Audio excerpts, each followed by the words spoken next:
के बारे में अभी आप बखान कर ही रहे थे। आदरणीय हेमाराम जी चौधरी साहब, उनके लिए एक बार जोरदार तालियां बजाकर आप स्वागत करें। समरजीत सिंह जी, जिन्होंने इस हॉस्टल को बनाने में रुचि ली, और मैं चाहूँगा कि इस क्षेत्र में शिक्षा के जगत में क्रांति लाने वाले साधु के वेश में जो गणेश महाराज बैठे हैं, उनके लिए जोरदार तालियां बजाकर उनका स्वागत करें। भाई शंकर जी यादव, रामेश्वर जी जो कि हमारे एडिशनल एसपी है, गोपाराम जी जिनकी आपने बहुत ही ओजस्वी बात सारी सुनी, साथ में बैठे हमारे भंवर जी जो कि जालौर के जिला अध्यक्ष हैं, पूर्व प्रधान रमीला जी, हमारे भाई सुरेश जी पाली से आए हुए, प्रधान जो वर्तमान में है महिला किरण भारती जी, बिमला बोरा जी, और सभी मंच पर विराजमान नेतागण, और मंजू जी जो कि हमारी जालौर से उम्मीदवार थी, और सामने विराजमान हमारे मोतियों से भी महंगे हमारे सम्मानित बुजुर्गों, मेरे नौजवान साथियों, मेरी माँ और बहनें, दीन सैनिकों, साथियों, मैं इस बीच जहाँ भी जाता हूँ, मेरा नंबर जब आता है उस टाइम भोजन का टाइम हो जाता है। हेमाराम जी हमारे साथ में एक दो बार तो ऐसी हुई कि पांडाल आधा हो गया, लेकिन यहाँ के संचालन करता मैं देख रहा हूँ बहुत ही क्रांतिकारी और ओजस्वी है। उन्होंने सारी बात पहले कह दी आपको, मैं अब ज़्यादा आपका इंतजार नहीं कराऊंगा, पर फिर भी मैं चाहूँगा कि भोजन तो अपन हमेशा करते हैं, लेकिन आप एक बात मन से सोचना कि ये जितना पंडाल लगा है, जितनी भारी मीटिंग हो रही है, ये मीटिंग कितने अरसे के बाद हो रही है। फूल बरसाना, बच्चियाँ आ रही है, लड़के आ रहे हैं, नौजवान जो है जबरदस्त भीम सैनिक नारे लगा रहे हैं जय भीम का, ये माहौल हमेशा बनाना बहुत मुश्किल होती है। आपने सबने लाखों रुपए लगा के यहाँ पहुंचे हो आप लोग, तो मैं सबसे पहले शुरुआत करते हुए उन भामाशाह जो है, मैं उनको धन्यवाद देना चाहता हूं कि शिक्षा जगत में आपने लाखों रुपए देकर जो हॉस्टल का निर्माण किया है, सारे के सारे लोग उनके लिए एक बार जोरदार तालियां बजा के स्वागत करें। साथियों, अभी हेमाराम जी ने बहुत ही संक्षिप्त में अपनी बात रखी। गणेश महाराज जी ने जो बात कही कि हम हमेशा मांगते रहते हैं, शंकर जी ने बड़ी बात कही। मैं थोड़ा सा इन बातों से पीछे जाना चाहूंगा, मैं नहीं चाहता कि बातों की पुनरावृत्ति हो, लेकिन मैं एक जरूर चाहूंगा कि मैं 15-20 मिनट आपके लूंगा। आप एक बार मोबाइल अपना बंद रखें, चाय पानी पीना है तो एक बार बंद कर दें, चाय पानी दिन भर पीते हैं अपन। जो साथी हमारे खड़े हैं, जगह मिले कहीं बैठ जाए, नहीं तो खड़े रहे तो एक जगह खड़े रहे, क्योंकि आप जानते हैं कि अगर मोबाइल भी खुला होता है तो मोबाइल भी बच्चे की तरह कब चिल्लाने लग जाए इसका कोई पता नहीं है। इसलिए मैं चाहूंगा कि मीटिंग का आनंद तभी आता है कि जब श्रोता उसका ध्यान से सुने। मैंने ये पहले कह दिया, हमारे जो संचालन करता है और इनकी टीम के अध्यक्ष कौन है, हमारा कोटाराम जी, इनकी टीम को एक बार जोरदार ताली बजा के इनका स्वागत करो आप लोग। एक बार जो हमारे, मैंने देखा है ये रिटायर्ड है, लेकिन इनकी जो आवाज में जो क्रांति है और जो जोश है और जिस तरह से सफल संचालन कर रहे हैं, इनकी भावना है कि सबको सम्मान देकर के आगे बढ़े, इनके लिए भी आप एक बार जोरदार ताली बजा के स्वागत करें। साथियों, हमारा देश 15 अगस्त 1947 को आजाद हुआ। बाबा साहब का जन्म कब हुआ? 1891 में, सतना में, मध्य प्रदेश में। पढ़ाई उनकी महाराष्ट्र में हुई, लेकिन आज पूरे देश के अंदर जय भीम नारे चल रहे हैं, जगह जगह मूर्तियां लग रही है। तो आप सोचिए उस आदमी में क्या करामात थी। मैं थोड़ा सा पीछे ले जाना चाहूंगा कि जब बाबा साहब स्कूल में जाते थे, उनको यातना झेलनी पड़ती थी।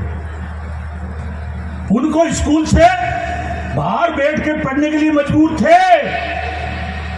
बाबा साहब एक बार स्कूल से जब अपनी गाड़ी की ओर जा रहे थे तो रास्ते में एक बैलगाड़ी वाला मिल गया। बाबा साहब ने लिफ्ट ले ली, बैलगाड़ी के ऊपर बैठ गए, गाड़ी के रास्ते में पूछा कि बेटा तेरी जाति क्या है? तो बाबा साहब ने कहा मेरी जाति तो संभाल।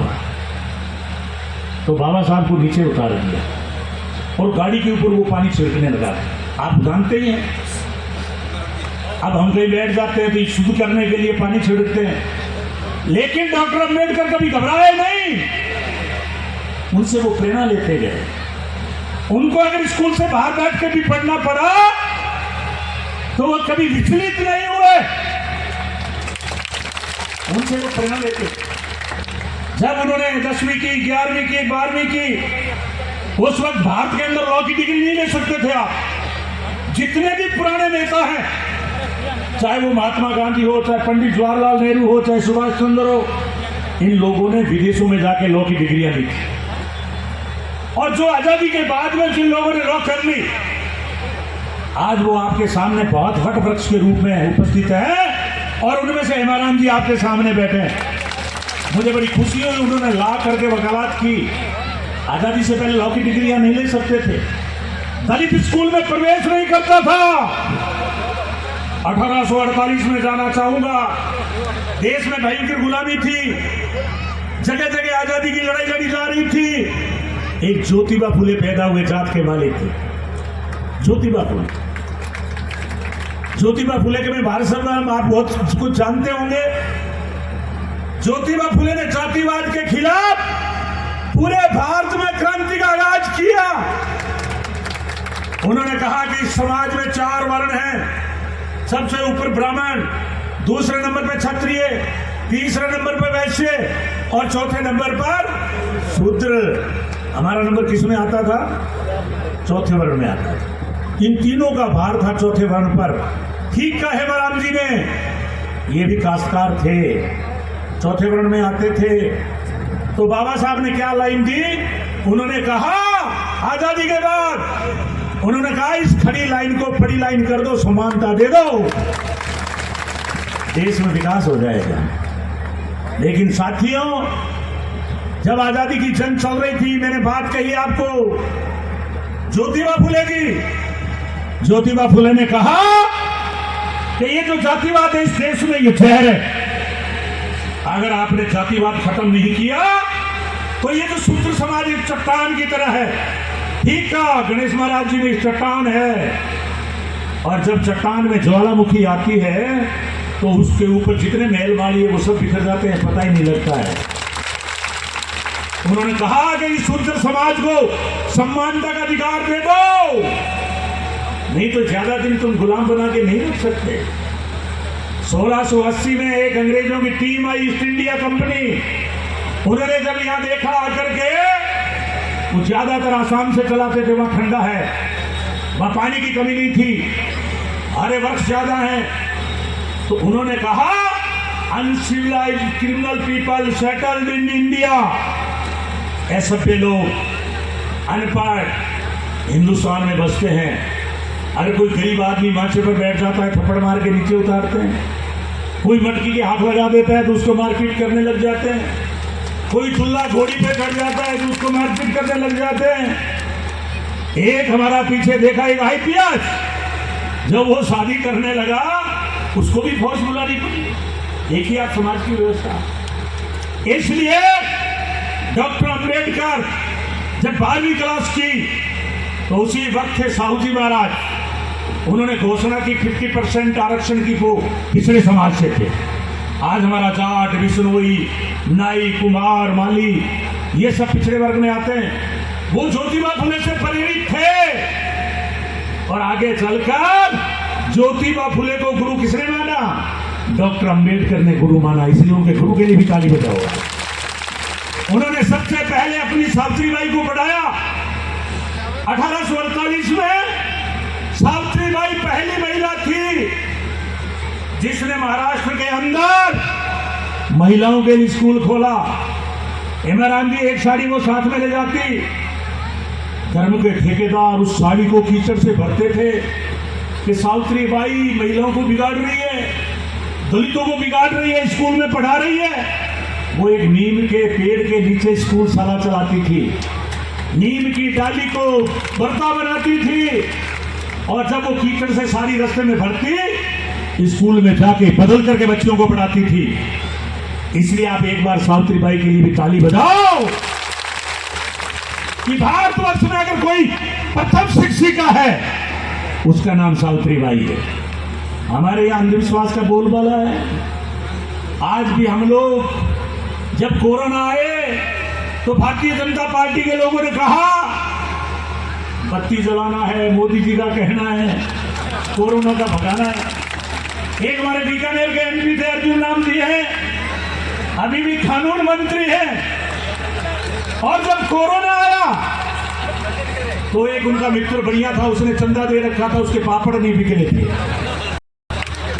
अर्जुन एमपी के पापड़ लेके खड़े हो गए और विज्ञापन दिया कि बाबी जी के पापड़ खाओ और कोरोना भगाओ, कर लो कुछ। इसलिए मैं आपसे आग्रह कर रहा हूं कि एक विचारधारा है देश के प्रजातंत्र को मजबूत कर रही है और एक विचारधारा है इसमें सांप्रदायिक दंगे करवा।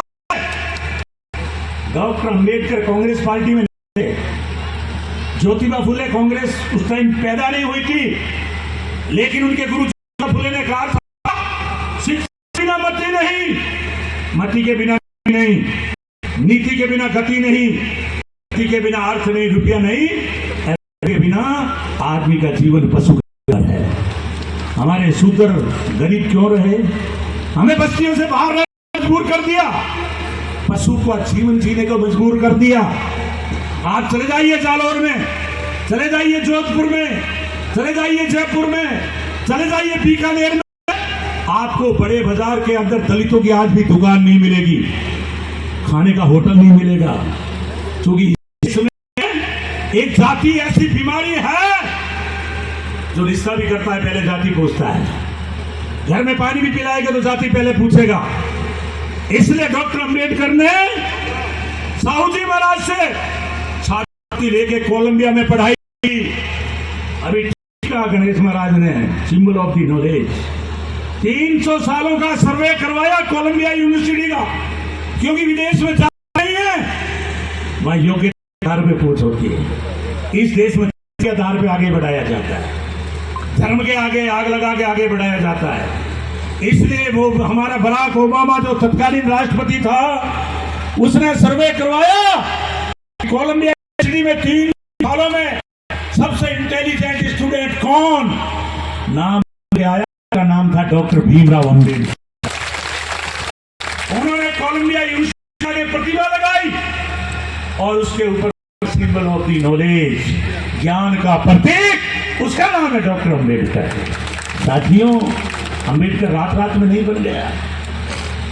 अम्बेडकर के जब 1932 में गोले में सम्मेलन हो रहा था, देश की आजादी की बात हो रही थी कि देश में आजादी के बाद कैसा संविधान हो, तो उनकी भाई रमाबाई अम्बेडकर साहब को समाचार भिजवाया कि आप जा रहे हो विदेश में, बेटा राजरत्न बीमार है, 3 बेटे पहले खत्म हो गए, आप विदेश में पढ़ाई कर रहे हो, 4था बेटा जाने वाला है। तो अम्बेडकर ने क्या कहा, ध्यान से सुनना।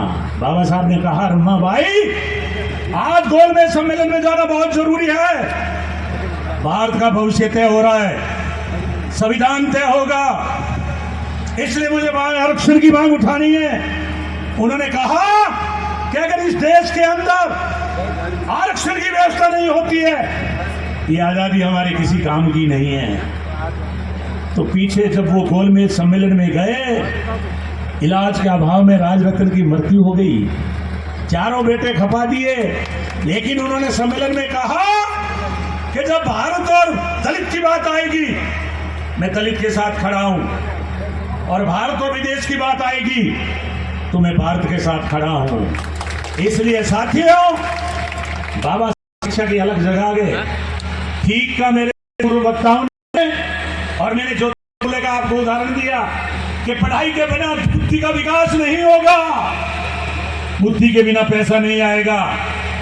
उन्होंने आपको जब देश में आजादी आई, लोग विदेशों में गए, पंडित जवाहरलाल नेहरू जी, गांधी जी से चर्चा हुई कि देश में संविधान कौन बनाए, कैसा बने। विदेश वालों ने कहा डॉक्टर अंबेडकर कोलंबिया यूनिवर्सिटी में पढ़ के गए, विद्वान 6 विद्वान विश्व के, उनमें एक नाम है डॉक्टर अंबेडकर, एक था कार्ल मार्क्स। आप डॉक्टर अम्बेडकर को संविधान सभा का अध्यक्ष बनाओ। बाबा साहब को संविधान सभा का अध्यक्ष बनाया, उन्होंने की व्यवस्था लागू की और उन्होंने कहा कि पुरुष के बराबर महिलाओं को अधिकार मिलना चाहिए। उनको प्रेरणा मिली थी सावित्रीबाई से, उनको प्रेरणा मिली थी ज्योतिबा फुले से, और उन्होंने विश्व में सारे संविधान पढ़े, का इतना विश्व संविधान बनाया। 2 साल 11 महीने 18 दिन लगे और इनके जितने भी सहयोगी थे, कोई विदेश चला, किसी की मृत्यु हो गई। विश्व के अंदर पहला संविधान है जो बाबा साहब ने अपने हाथ से लिखा हुआ संविधान था। समानता का अधिकार दिया। पहले राजाओं का अधिकार था, एक राजा था। ठीक कहा हेमाराम जी ने कि हम विधानसभा में बैठे हैं, आज हमें वोट देने की ताकत है। जो महिलाओं को अधिकार है, जो भी श्रमिकों को अधिकार मिले हैं 8 घंटे का, ये बाबा साहब की देन है। इस पर जोरदार बाबा साहब के लिए तालियां बजाओ सर। लेकिन बाबा साहब ने कहा कि अगर संविधान को चलाने वाले लोग अच्छे हैं तो संविधान कहलाएगा, और संविधान को चलाने वाले लोग बुरे होंगे तो संविधान होगा। आज पार्लियामेंट पर आरएसएस के संविधान जला रहे हैं, आपको जानकारी है कि नहीं है?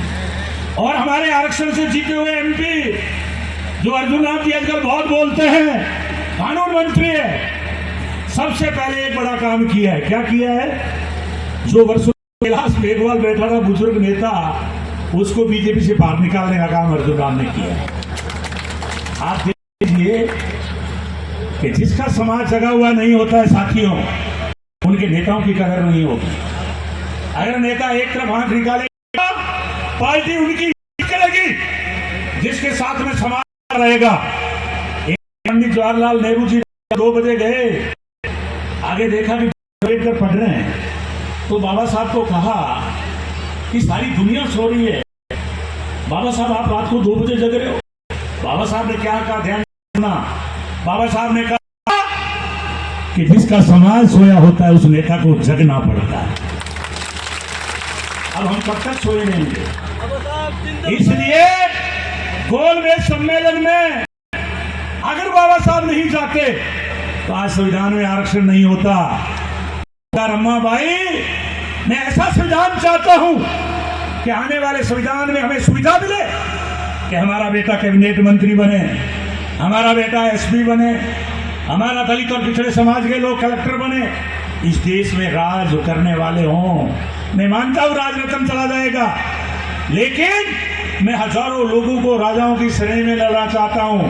आज हम जितने भी लोग बैठे हैं, ये भारत के संविधान की ताकत है साथियों, संविधान की ताकत है। इसलिए बाबा साहब ने कहा कि जो बंदूक की गोली में ताकत नहीं है, वो आपके वोट के अंदर डाल रहा हूं। जब संविधान बना करके बाबा साहब बाहर निकले तो संविधान के ऊपर लिखा कि आज मैं राजनीतिक ताकत दे रहा हूं, वोट की ताकत। लेकिन जब तक इस देश में सामाजिक और आर्थिक समानता नहीं आएगी, ये जातिवाद खत्म नहीं होगा, इस देश में छुआछूत खत्म नहीं होगी, जाति के आधार पर नीच मान करके लोगों को धुतकारते रहोगे, सही प्रजातंत्र नहीं आएगा। आज वही हालत है 70 साल बाद। आज जगह जगह हमारे दुल्लों को घोड़ियों से उतार रहे हैं, कई जगह तालाबों से पानी नहीं पीने दे रहे हैं। इसलिए मैं कर रहा हूं हेमाराम जी कि आप उस कौम में हो जो लड़ाकू है, मार्शल है, गरीब की लड़ाई लड़ते रहे हो, हम सबको मिलना पड़ेगा। मुझे याद है वीपी सिंह मंडल आयोग लाया, राजपूतों में विरोध कर दिया उन्होंने। मंडल आयोग संविधान में व्यवस्था थी, समरजीत जी बैठे हैं एससी के, पता है कई बार कहेंगे कि आप तो मेघवालों से जीतना चाहते हो। मैं इसलिए आपसे आग्रह कर रहा हूं, संविधान खतरे में है। और बाबा साहब ने कहा था इस देश में जब तक संविधान जिंदा है, डॉक्टर की आत्मा जिंदी है, डॉक्टर अम्बेडकर साहब की आत्मा जिंदी। नेल्सन मंडेला दक्षिण अफ्रीका के बहुत बड़े विद्वान हुए। महात्मा गांधी ने भी पहला आंदोलन दक्षिण अफ्रीका में किया था। नेल्सन मंडेला ने कहा कि भारत में अगर कोई चीज लेने लायक है तो वो है भारत का संविधान जो डॉक्टर अम्बेडकर ने लिखा है। लेकिन मैं धन्यवाद देना चाहता हूं पंडित जवाहरलाल नेहरू जी को, कि अंबेडकर साहब कांग्रेस में नहीं थे, पहले कानून डॉक्टर अंबेडकर साहब को बनाया। श्यामा प्रसाद मुखर्जी जो ये आरएसएस वाले पूरे भारत में हल्ला करते हैं, जब आजादी की लड़ाई चल रही थी आरएसएस के लोग अंग्रेजों के मुखबिर बनने का काम कर रहे थे। जो आजादी की लड़ाई लड़ते थे उनकी सूचना का काम करते थे। आजादी की लड़ाई में नाखून तक नहीं कटवाया। आज वो केंद्र में सरकार चला रहे हैं। जो महात्मा गांधी जिसने आजादी की लड़ाई लड़ी, जिन्होंने बाबा साहब से संविधान बनवाया, 1950 में संविधान लागू हुआ, लेकिन 1947 में आजादी हुई। आजादी की लड़ाई लड़ने वाले महात्मा गांधी, उसको गोली किसने मारी? नाथूराम गोडसे ने मारी। ये पड़ोस में बच्चे कह रहे हैं। नाथूराम गोडसे कौन था? आरएसएस का व्यक्ति था। वो आरएसएस के लोग आज दिल्ली में बैठे हैं। ये चाहते हैं मनु व्यवस्था लागू हो। डॉक्टर अम्बेडकर दलित था, इससे पहले भी संविधान था। लेकिन अगर आप देखेंगे तो आपकी महाभारत, आपकी रामायण, आपके वेद, आपके उपनिषद, कहीं भी हिंदू शब्द नहीं है। ये मैं रामविलास पासवान कह गया। मोहनबाग उसका पिता वो कह रहा है कि जाति व्यवस्था भगवान ने नहीं बनाई, ये तो हमारी कलाकारी है। इसलिए मैं आपसे कह रहा, आप अंधविश्वास में मत रहो। डॉक्टर अंबेडकर ने कबीर को भी गुरु माना, और कबीर को सबसे ज्यादा हम गाते हैं। कबीर ने कहा, पत्थर पूजे हर मिले तो मैं पूजू पहाड़। पत्थर पूजे हर मिले मैं पूजू पहाड़, उससे तो आटे की चकी भली पीस खाए संसार। इसलिए साथियों, आप पत्थर पूजा में भरोसा मत रखो, अन्यथा ये लोग को याद है जलवाई थी, टॉर्च की लाइट जलवाई थी और कहा गाय का मूत्र पी लो, गाय के गोबर से स्नान कर लो। ये इतने बदमाश है कि मोदी के राज में गाय के मीट निर्यात सबसे ज्यादा हो रहा है, सबसे ज्यादा टैक्स दे रहे हैं। चलाने वाले कौन है? नाम लिख रखा है मुसलमानों जैसा अल कबीर, और चलाने वाले इन्हीं के कार्यकर्ता हैं, बीजेपी और आरएसएस के लोग। बहुत बार गायों को बेचते हुए मिल जाएंगे। आज हमारे आसाम में गए, वहां पे गुलाब कटारिया जी आरएसएस के कार्यकर्ता थे। मैं कहूंगा कटारिया जी, वहां गायों का मीट का मार्केट लगता है, करो आंदोलन। या गाय के नाम पे लोगों को भड़काने का काम करते हो, पूरे देश में हिंदू मुसलमान का जहर फैलाने का काम करते हो। राहुल गांधी, जिनकी दादी इंदिरा गांधी को गोली से छलनी कर दिया गया, पंडित जवाहरलाल नेहरू जेल में रहे, महात्मा गांधी को गोली लग गई, राजीव गांधी को बम से उड़ा दिया, और उसके बेटे को पार्लियामेंट से बात कर रहे हो, तुम्हें शर्म नहीं आती? और उन्होंने मात्र ये कहा, क्या कहा कि मोदी जी आप ये बताओ कि अडानी के खाते में 20,000 करोड़ रुपए किसके हैं? आप हमें बताओ कि इस देश में महंगाई चरम सीमा पर क्यों आ गई? आप जब 2014 में आए थे, अच्छे दिनों का झांसा दिया था। बताओ हमें 2 करोड़ को रोजगार कहाँ है? 15 लाख रुपए कब खाते में आएंगे? अच्छे दिन कब आएंगे? उसके बदले में क्या किया? उनको 2 साल की सजा करा दी, उनको घर खाली करवा दिया। लेकिन मैं कर्नाटक की जनता को धन्यवाद देना चाहता हूं कि उन्होंने कहा कि आपने राहुल गांधी का घर खाली करवाया है। उन्होंने कर्नाटक खाली कर दिया और कांग्रेस का राज बना दिया वहां पे। इसलिए मैं आग्रह कर रहा हूं, क्योंकि हमारे मंचों में एक बड़ा रोग है, जहां भी समाज की मीटिंग होगी लोग कहेंगे साहब राजनीति की बात मत करना, बाकी सब कर लेना। अभी हमारा एक मंच जयपुर में था, दलित समाज दूसरे समाजों की तरह ब्राह्मण समाज ने मीटिंग की, जाट समाज की रैली हुई, राजपूत समाज की रैली हुई। हमारे समाज भी पता लगा, कुछ लोगों ने बुलवा लिया, वहां चले गए, महापंचायत में इकट्ठे हो गए। सबसे पहला क्या काम किया? स्टेज पे कोई नहीं आना चाहिए, हमें भी बुला लिया 4 मंत्रियों को, हम भी बैठ गए नीचे। और मुझे बताओ, ये समाज की मीटिंग है और इसमें गोविंद राम या सबरजीत जी गणेश महाराज को स्टेज नहीं मिलेगा तो तुम्हें दूसरे समाज के लोग क्यों स्टेज देंगे? अरे बाबा साहब की तो लड़ाई यही थी कि उस टाइम भी वो सूट वूट पहनते थे, लेकिन मोदी जी की तरह नहीं पहनते थे वो। उन्होंने कहा कि मेरा समाज साफ सुथरा है, इसलिए उन्होंने सूट वूट पहना था। लोग हंसते थे कि आप तो गरीब समाज के नेता। उन्होंने कहा मैं अच्छे कपड़े पहनता हूं, मैं विद्वान हूं, 32 डिग्रियां, 9 भाषाओं का ज्ञान, आज तक कोई डिग्री प्राप्त नहीं कर पाया बाबा साहब के बराबर। इसलिए मैं निवेदन करना चाहता हूं, समय बहुत खराब चल रहा है, अगर हम राजनीति की बात नहीं करेंगे तो भजन गाते रहो। कौन मना कर रहा है? ये हमारे अर्जुन राम जी भी ढोलकी बजाते हैं, रूणी से बजाते हैं तो तंदूरा बजाते हैं। उनको पता लग गया कि मेघवाल सबसे ज्यादा बढ़ेगा तो रामदेव जी गा दो, सब राज्य हो जाएगा। और ये आरएसएस बीजेपी वाले लोग यही चाहते हैं कि तुम बड़ा समाज हो, तुम तो भजन गाते रहो और राज हम करते रहें। अभी पता है मोदी दिन में 3 ड्रेस बदलता है, 5 लाख का चश्मा है वो 3 बार बदलता है। जो आदमी कहता है मैंने 35 साल तक भिक्षा मांगी, कभी मैंने घर में रोटी नहीं खाई, मैं वडनगर में चाय बेचता था, तो आप सोचो कि चाय बेचने वाला प्रधानमंत्री कैसे बन गया?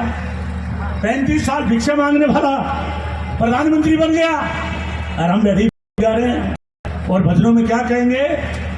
बंदा लाया था, क्या है तू लेके जाएगा, क्या है जो तेरा चला जाएगा, अच्छे कर्म आगे स्वर्ग में चला जाएगा। तो अभी मुझे याद आ गया महाराज का, गणेश महाराज का दोहा। मैंने कहा कि जो भगवान स्वर्ग में जाने की बात करता है इंसान को, जिंदा आदमी तो भूख मर रहा है और मरने के बाद कह रहा है स्वर्ग में चला जाएगा। इसलिए मैं निवेदन करना चाहता हूं, आप अम्बेडकर को पढ़ो, अंधविश्वास से दूर हो जाइए। आज इस देश के अंदर वैज्ञानिक युग है। ये मोबाइल राजीव गांधी ने लाने का काम किया। गांव गांव में स्कूल आज अशोक गहलोत जी ने दे दिया, आपको बिजली फ्री दे दी, आपके ट्यूबवेल पे बिजली फ्री कर दी, आपका इलाज पूर्ण रूप से कर दिया, पूरे भारत में कहीं नहीं है। आपके कर्मचारियों के लिए ओपीएस दे दी। इसलिए मैं आग्रह करना चाहता हूं कि आप लोग अंधविश्वास को छोड़ दो। इनसे बड़ा कोई जीवन नहीं है। कोई स्वर्ग से वापस आके बोला है तो मुझे बता देना। मैं नोखा में एमएलए था 3 से 8, गणेश महाराज जी, वहां हमारे एक महाराज थे त्रिलोकनाथ जी, साधु के वेश में चंदा करके हॉस्टल चलाते थे। आज मैं हर साल वहां वर्षी में जाता हूं, वो चले गए दुनिया से। हॉस्टल चल रहा है, हजारों बच्चे अफसर बन गए। आज हजारों की संख्या में महाराज की वर्षी मनाने के लिए आते हैं। इसलिए डॉक्टर अम्बेडकर ने कहा था कि या तो जीवन में ऐसा कर दो जो मरने के बाद दुनिया याद करे, या फिर ऐसा लिख जाओ कि मरने के बाद लोग मूर्तियां लगाने के लिए मजबूर हो जाए। वो है डॉक्टर अम्बेडकर। इसलिए मैं कह रहा हूं, ये जो जीवन है आपका अमूल्य जीवन है। देवता किसी ने देखा नहीं है, कल्पना है। मैं ये मना नहीं करता कि देवताओं को बनाओ मत, मंदिर में जाओ मत, सब जगह जाओ। हम तो राजनीति करने वाले लोग हैं। हम तो कोई कह देता है घर में पितर है, उसको भी प्रसाद चढ़ाते हैं, क्यों हमें वोट लेना होता है। लेकिन मैं कहना चाहता हूं, ए मेरे दलित समाज के लोगों, ए मेरे कर्म आप कमेरे वर्ग के लोगों, आप मेहनत कश लोग हो। अभी ठीक कहा था गोप जी ने कि हमारे समाज में जितनी ईमानदारी देखने को मिलेगी, आपको हर आदमी उधार देता है, अन्यथा साइकिल नहीं देते लोग किराए पर, कि उठा के भाग जाएगा। अभी भी हम इतने ईमानदार हैं, अगर कर्जा ले लेंगे तो उसका बेटा चुकाने का काम करेगा। इसलिए मैं 5-4 बात कहता हूं। भोजन का टाइम हो गया, आपको बोर भी नहीं करना चाहता हूं, लेकिन मैं ये कहता हूं, किसी भी ने कहा है पांव खेत में, नजर जयपुर और दिल्ली। एक विधानसभा में आज से 40 साल पहले तय किया कि जयपुर में है, उस बाड़े में हमारा एक आदमी चुन के जाना चाहिए ताकि हमारी आवाज बनेगा। वो कौन सा है? वो बाड़ा है विधानसभा।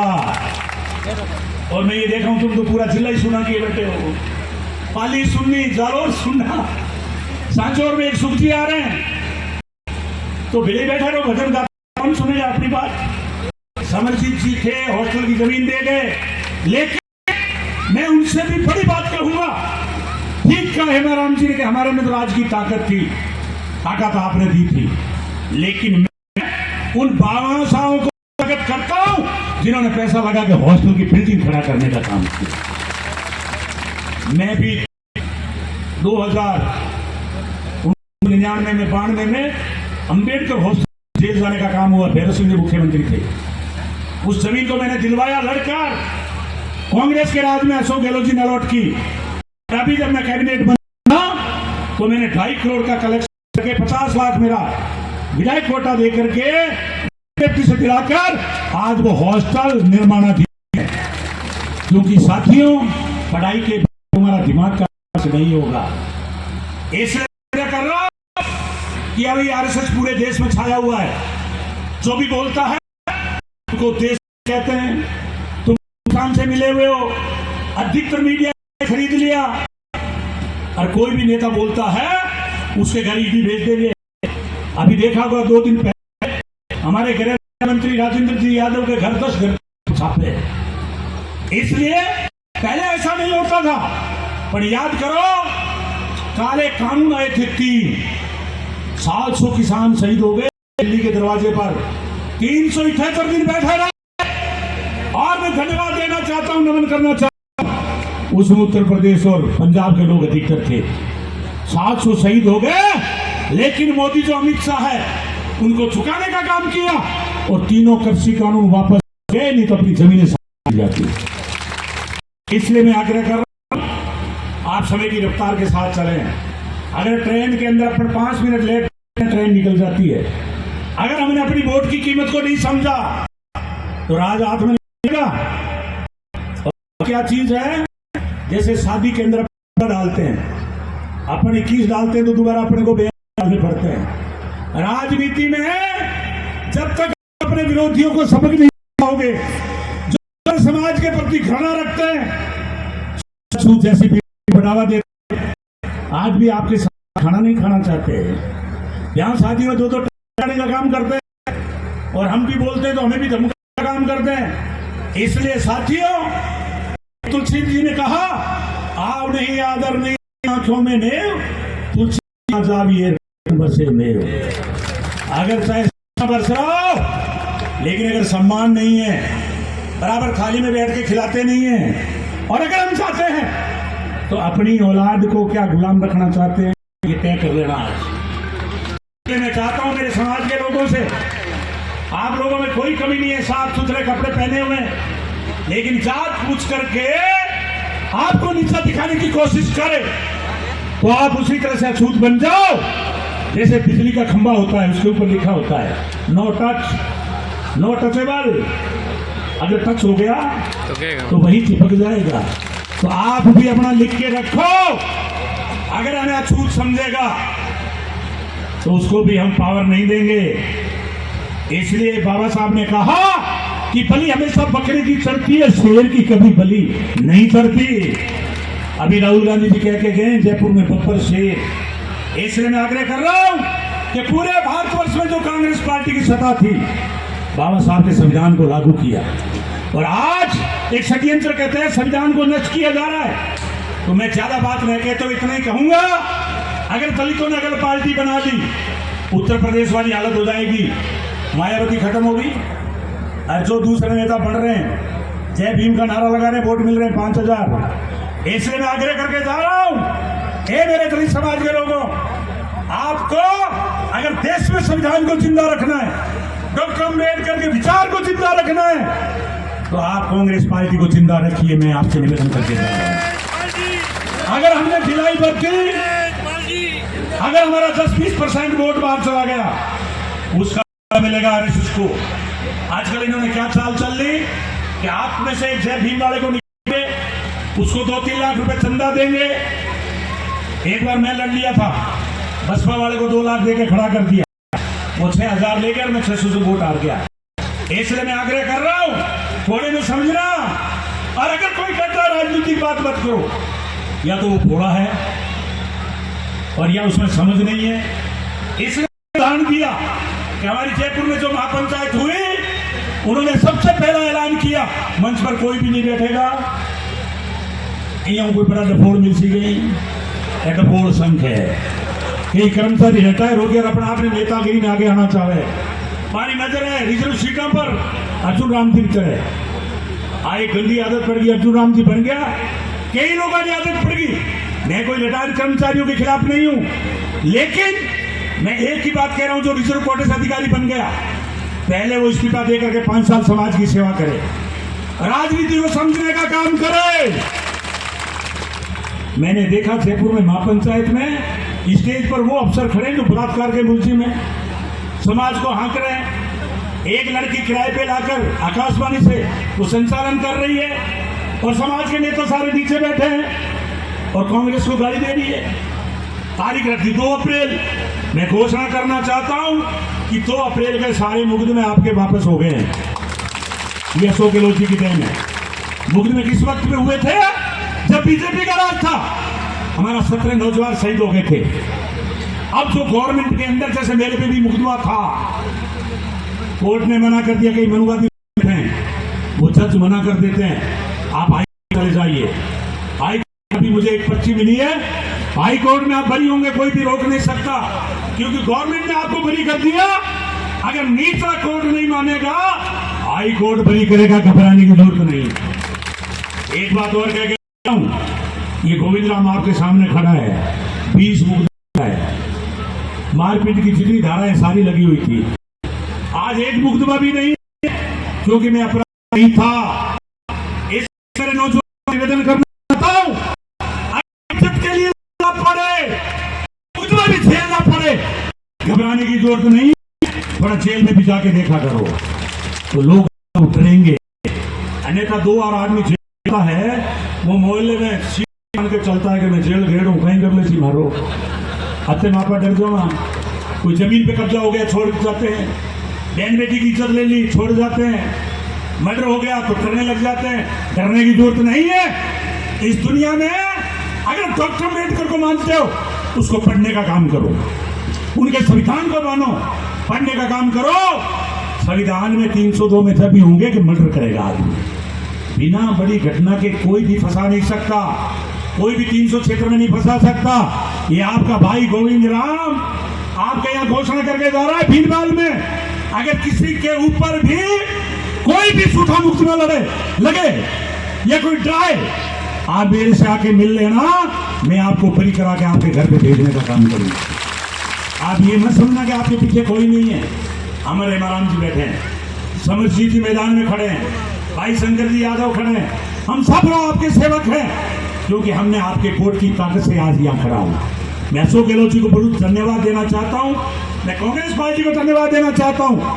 आज 4 कैबिनेट मंत्री हैं, लेकिन अगर आप समाज के नेताओं की कदर करोगे तो आपसे लोग यहाँ डरेंगे, और अगर आप समाज के नेताओं को नहीं पूछेंगे तो आप भी अकेले हैं, हम भी अकेले हैं। फिर वो हालत हो जाएगी कि ये 5 अंगुली है, इससे कोई नहीं डरेगा। लेकिन ये 5 अंगुली जब मुक्का बनता है और किसी के 32 पे पड़ता है तो अगले को पता लगेगा। यह है संगठन। आज मैं एक रैली देख रहा था, भीलों की रैली जा रही थी, मेरे मन में आई कि ये रैली दोनों हमारी एक जगह होती तो कितना आनंद आता। यही तो व्यवस्था है कि हमें अलग अलग बांट रखा है। मेघ वालों भी अलग बांट रखा है, राजपूतों को भी अलग अलग बांट रखा है कि ये छोटे राजपूत नहीं बड़े राजपूत। इस भारत के अंदर इस जातिवादी ने इतना बेड़ा गर्क कर दिया कि आजादी से पहले एक लुटेरा महमूद गजनवी 16 बार सोमनाथ के मंदिर को लूट के ले गया, सोना भर के खच्चरों में ले गया, बहुत से लागे लोगों को मुसलमान धर्म घोषित करवा दिया, क्योंकि हमारे में एकता नहीं थी। अटल जी ने अपने भाषण में कही थी कि सोमनाथ मंदिर इसलिए लूटा कि हमारे जैसे लोग दर्शक बन खड़ के देख रहे थे, क्योंकि हम शूद्र थे, हमें हथियारों की ट्रेनिंग नहीं दी गई, हम प्लास्टिक का युद्ध हारे, हमें हथियारों की ट्रेनिंग नहीं थी। ब्राह्मण मंदिर में सेवा करते थे, वैश्य व्यापार करते थे, लड़ेगा कौन? एक जाति लड़ेगी, इसलिए वो अल्लाह अकबर बोल करके हमारे पे अटैक करते थे। इसलिए मैं आपसे कह रहा हूं कि अफगानिस्तान का एक लुटेरा महमूद गजनवी हजारों टन सोना लूट के चला गया, मूर्तियां खच्चर में भर के ले गया, क्योंकि साथियों मूर्तियां बोलती नहीं है। इसलिए मैं कह रहा हूं कि आप लोग अंधविश्वास की तरफ मत जाओ। अगर हम लोगों ने देखा कि कोरोना में 5000 लाशें गंगा नदी में तैर रही थी, वह मुख्यमंत्री कौन है? आदित्यनाथ। साधु के कपड़े पहना हुआ है। आप बताओ, अगर मंदिर में सारे कुछ होता तो वो मुख्यमंत्री क्यों बनता? कभी सोचा है आपने? हमें तो कहते हैं मंदिर के नाम ला दो, साधुओं की सेवा करो। इसलिए मैं गणेश नाथ जी बहुत शुक्रगुजार हूं कि इन्होंने साधु के वेश में आपसे चंदा लेकर बच्चों को करने का काम कर रहे हैं।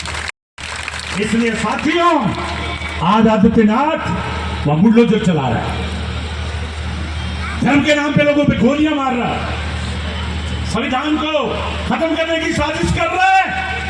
आज उन्होंने घोषणा की है महिलाओं को आरक्षण देंगे। कब?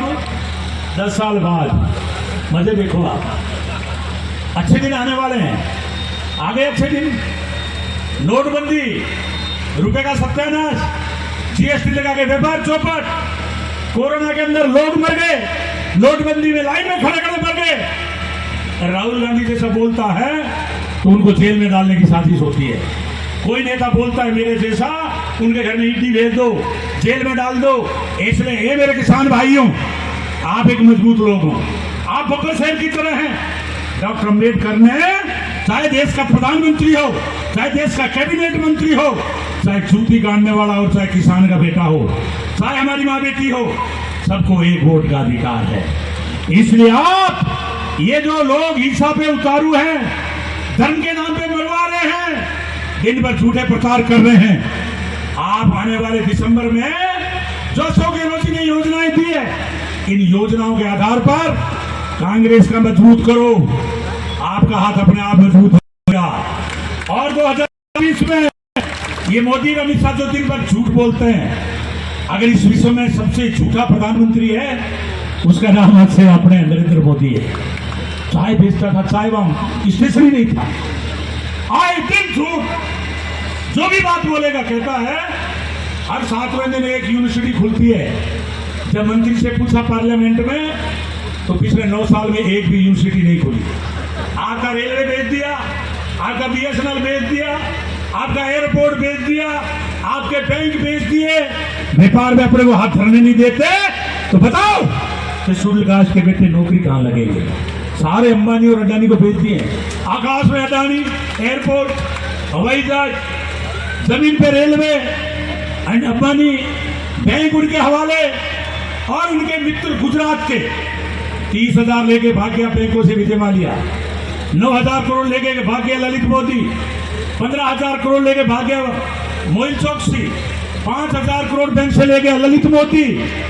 अरे मोदी जी, हम तो 2 लाख रुपए केसीसी लेकर नहीं भरते हैं तो नोटिस आता है घर पे, जमीन नीलाम होती है और इतने रुपए लेके भागे। और सारे के सारे गुजरात के, एक के खिलाफ भी नोटिस नहीं है साथियों।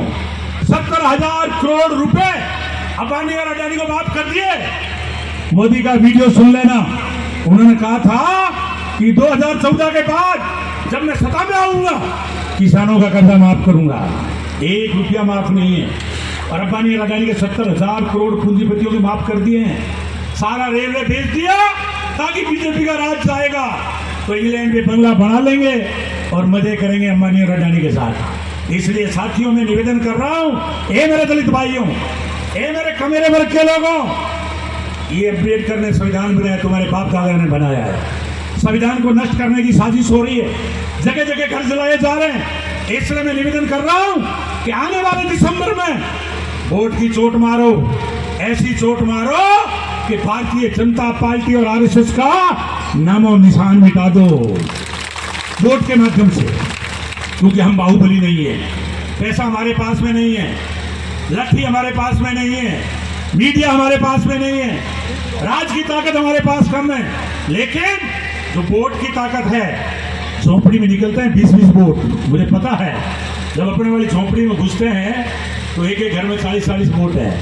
इसलिए उस वोट के आधार पर आने वाले दिसंबर में इस पंजे को मजबूत करो और कांग्रेस को जिताओ, ताकि अशोक गहलोत और हेमजी के हाथ मजबूत करोगे तो किसान के लिए दरवाजा खुला रहेगा। 14,000 करोड़ रुपए सहकारिता में माफ किए थे और जो योजनाएं दी है सारी की सारी डायरेक्ट आपको मिलेगी।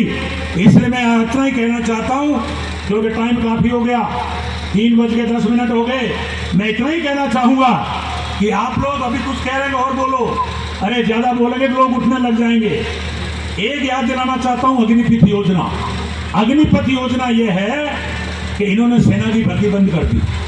ये कहते हैं कि 17 साल में भर्ती हो जाओ, 21 में रिटायर, सेना की जरूरत ही नहीं है।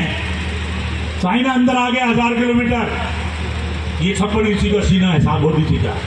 अरे मोदी जी, तुम्हारा 56 इंची का सीना क्या कर रहा है? चाइना 1000 किलोमीटर आकर के शहर में बस गया है। इनकी हिम्मत नहीं है। आज नेपाल इनको आंख दिखा रहा है, पाकिस्तान बिना बुलाए चले गए। ये कल तक कहते थे 1 सौ के बदले 10 फर लाएंगे, आज नाम ही नहीं लेते। अभी हमारे 4 दिन पहले ही कैप्टन हमारे कर्नलों की किस तरह से गोलियों से भून दिया। पुलवामा कांड हुआ, याद करो, जब पार्लियामेंट का चुनाव आने वाला था, मोदी जी ने देखते रहे, पुलवामा कांड हो गया, जहां एक आलपिन नहीं घुस सकती। वहां के सिपाहियों ने कहा हमें हवाई जहाज भेजो, ये रिस्की एरिया है, जम्मू कश्मीर का नहीं भेजा। उन्हीं का सतपाल मलिक चौधरी राज्यपाल रहा हुआ, उन्होंने फोन किया, मोदी जी ने कहा चुप रहो सतपाल जी। वहां जब फरवरी में घटना हुई और आगे जून में जब चुनाव आया तो पार्लियामेंट में 19 सीटों के नाम पर मोदी जी वोट मांग रहे हैं। इसलिए मैंने आपको कहा कि जब यूपी में चुनाव होने वाला था, मुजफ्फरपुर में दंगे करवा दिए, और जब दिल्ली में हार गए, वहां मुसलमान के हिंदू के दंगे करवा दिए, और 2000 के अंदर गोधरा कांड कराया। गुजरात आपके पास है, वहां हिंदू भी मारे गए, मुसलमान भी मारे गए, और बहुत सारे अफसर जेलों में बैठे थे। उन्होंने कहा कि मोदी जी आप तो प्रधानमंत्री बन गए, हम तुम्हारी वजह से जेल भुगत रहे हैं।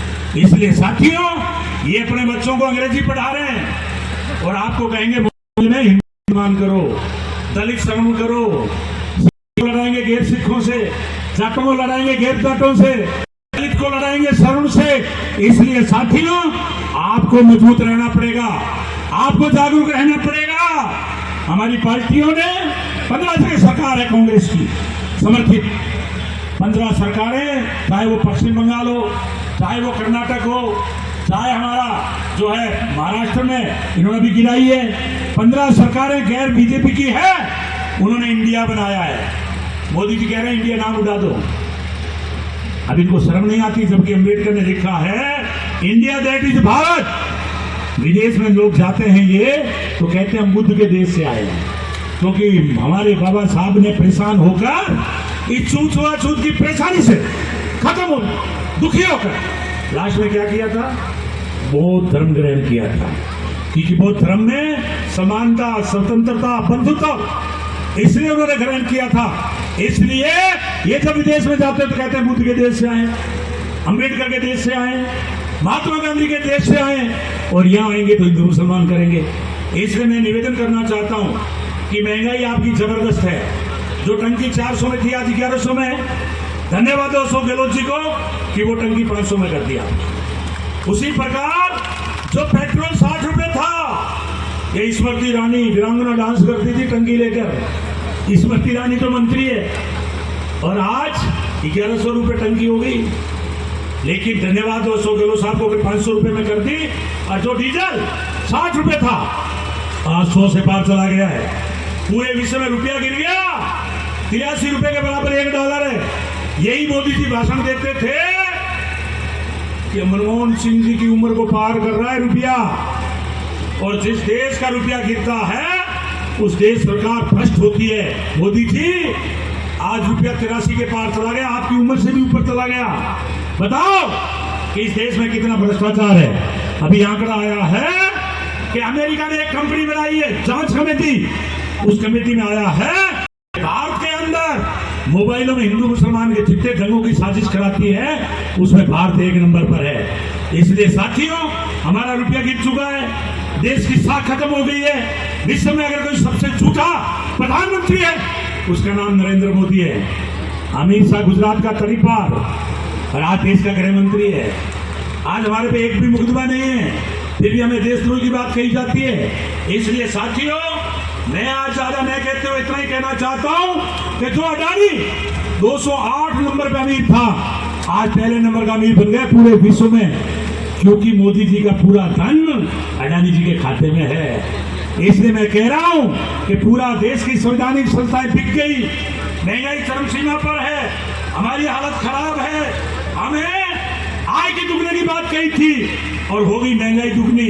इसलिए साथियों, जो किसानों से संघर्ष से सीख लो, गांधीवादी तरीके से लड़े, संविधान के तहत लड़े, तो मोदी को झुकना पड़ा। उसी प्रकार वोट के माध्यम से आने वाले समय में भारतीय जनता पार्टी के कैंडिडेटों की जमानतें जब्त करा दो, दलित समाज का पता लग जाएगा इसमें क्या ताकत है। अंत में मैं यही कहूंगा, आप सब पधारे और हमारी बात सुनी, आपको बहुत बहुत धन्यवाद। और जिन्होंने भी खबरें दी हैं वो आए, हम उनका स्वागत करेंगे। आज दरबार खुला है, ये जय भीम का नारा है और भारत देश हमारा है, इसलिए आप पधारे और इस हॉस्टल को मजबूत करें। आने वाले समय में इस हॉस्टल से बच्चे कलेक्टर बन के निकलेंगे, एसपी बन के निकलेंगे। मैं मेरी माँ बहनों से निवेदन करना चाहूंगा, आदमी मजदूरी में चला जाता है, नौकरी पे चला जाता है, लेकिन आप अपने बच्चों को स्कूलों में भेजने का काम करें। आपके बच्चे एसपी बनेंगे, आपके बच्चे कलेक्टर बनेंगे। अगर कोई कहता है आपके भाग्य खराब है, आपको भ्रमित कर रहा है। पढ़ाओगे बच्चे विद्वान बनेंगे, और नहीं पढ़ाओगे तो लोगों के मजदूर रह के काम करने को मजबूर हो जाएंगे। इसलिए साथियों, मैं लास्ट में जय भीम का नारा दूंगा और अपील करता हूं, एकता की भावना रखें, एक दूसरे की टांग खिंचाई नहीं करें, और चुनाव से पहले मीटिंग करके तय करें कि इस बार हमें किधर जाना है। लोग आपकी इज्जत करेंगे। आप सब पधारे। जय हिंद, जय भारत, जय संविधान। मैं अब नारा दूंगा, जोर से नारा देना, जय भीम। आवाज तेज नहीं है, थक गए, मुझे लग रहा है रोटी की भी भूख लग रही है। जय जय जय जय जय भीम, जय जय जय जय जय भीम। जब तक सूरज चांद रहेगा, हमारी एकता जिंदाबाद, हमारी एकता जिंदाबाद।